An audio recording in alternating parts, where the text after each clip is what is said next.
morning, everyone, and welcome to the PivotBoss pre-market video for Friday, November 15th, 2024. I am Frank Ochoa, aka PivotBoss. Happy Friday, everyone.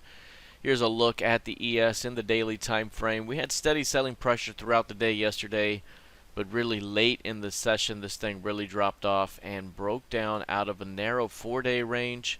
Still overall narrow 6-day compression, but is seeing further elongation here in overnight and pre-market trading as this thing has broken farther out of that compression.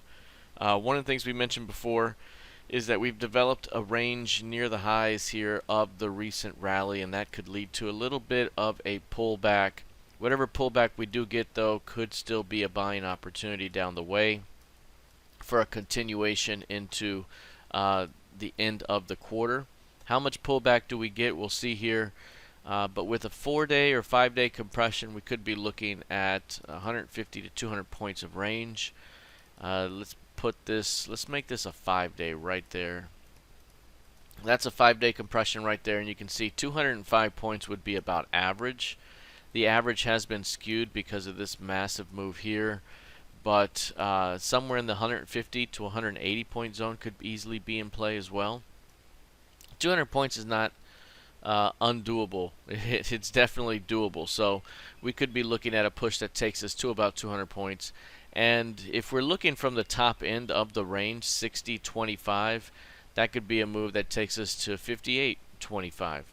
If we're looking from the top of today's bar here of 59.74, then we could have a little bit farther to the downside here. So again, that's right in line with pulling back towards, say, 5,800.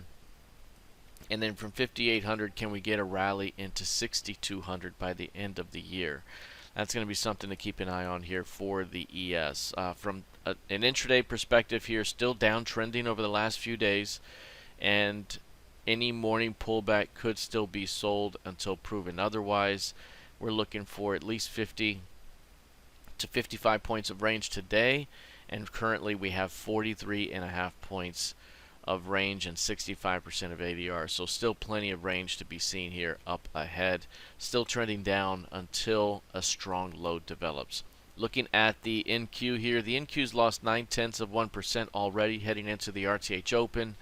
Like the ES, this one also broke down late yesterday. We did see a downtrend throughout the session, but it really picked up steam to the downside late in the afternoon, and we've seen a continuation of that to the downside here. One of the things we had heading into today's session was any pullback could be seen as a selling opportunity for a drop downward toward 20,800. There is no pullback. It just kind of dropped into 20,800. We're looking for a range today that could be about 200 to 250 points of range. We're already at 187 points of range. Perhaps a bit more downside could be seen. Again, any pullback could be seen as a selling opportunity as this market continues to work a bit lower. Now, from a multi-day range basis here, we could be looking at around 800 points of range. Right here you can see compression here. That's your compression there. 871 would be the average range right now, but 871 still pretty good. So call it 800 points of range. Could be in play for this one on an expansion opportunity here. From 21,000, that would take you down to 20,200. And again, very in line with how the ES may play out back toward the previous quarter's close. And then we can see a bounce off that zone here heading into the end of the year. Still trending up overall. A little bit of a box reversal developing here above the previous quarter's high. Again, that could lead to a little bit of a pullback, and then from there, any pullback seen could be a buying opportunity. All right, taking a look here at crude oil. Crude here, a little bit of a drop in pre-market trading, a bounce off those lows, and still stuck in kind of a 4-day range here. Again, the overhead trend remains down right now. You can see kind of a downtrend, but we are stuck in a rectangular box between 67 and 72.40. 67 has been significant support, as we've pointed out throughout the week here so far. But any failure through 67 starts to open up the 66 and 64 zones down below. From an intraday perspective here today, keep an eye on the previous session's low. To hold above that level could lead to a little bit more strength as it remains in a 4-day range. Looking at gold futures here, gold put in a decent intraday low yesterday. It rallied nicely off that intraday low. Is it a strong enough low to push things back up? Maybe on a short-term basis, but maybe it's not as strong enough to kind of really lead to a big turnaround.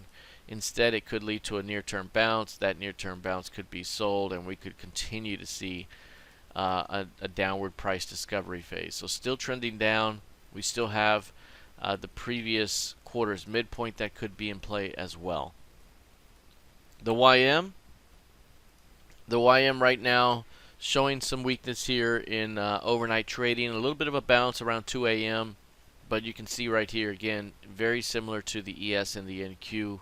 Some sideways price action and probing through the bottom of that range. We could be looking at about 1,200 to 1,500 points of range on an expansion basis up ahead. And like the ES and the NQ here, we have a very clear uptrending market here. If we did pull back, call it 42,500, that could be a great buying opportunity here late in the year.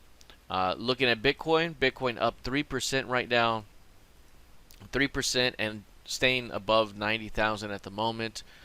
Was this a strong enough high to lead to a key range midpoint reversal? If it is, we need to go get the 80,000 level here, and that would get us a midpoint test and a new key range. If it's not, then we're still going to see a continuation to the upside until we do see a strong enough high to lead to a bit of a pullback. Now, if we did get the 80,000 level, and really it's 80,600, 80,603 is the midpoint.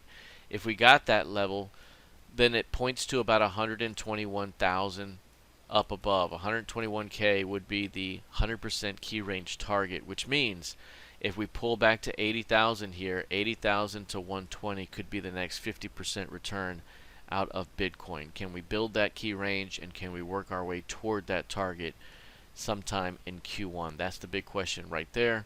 From a near-term perspective, still very, very bullish right now, but holding in a range. Ethereum, ETH futures here pulling back. It did push through 3,400 for the first time in many, many months, and this one is working its way back toward the midpoint as well. So you look at the midpoint here, and 29.2680. 29.2680 is the level. It's that level right there. Getting closer to it. If we can hit that level, we have ourselves a new key range, and that key range would forecast 4,300 down the road. So there could be an entry back between 28 and 2,900, and you could rotate this thing up toward 4,300 up ahead. Right now, near-term weakness, lower highs, lower lows, but it could offer a buying opportunity on this pullback at some point. Ideally, again, we hit the midpoint here and solidify a new key range. All right, that is it for now. We'll see how this plays out heading into the weekend. Happy Friday. Have a fantastic weekend. Please be sure to like, share, and subscribe, and I'll see you in the trading room. Take care.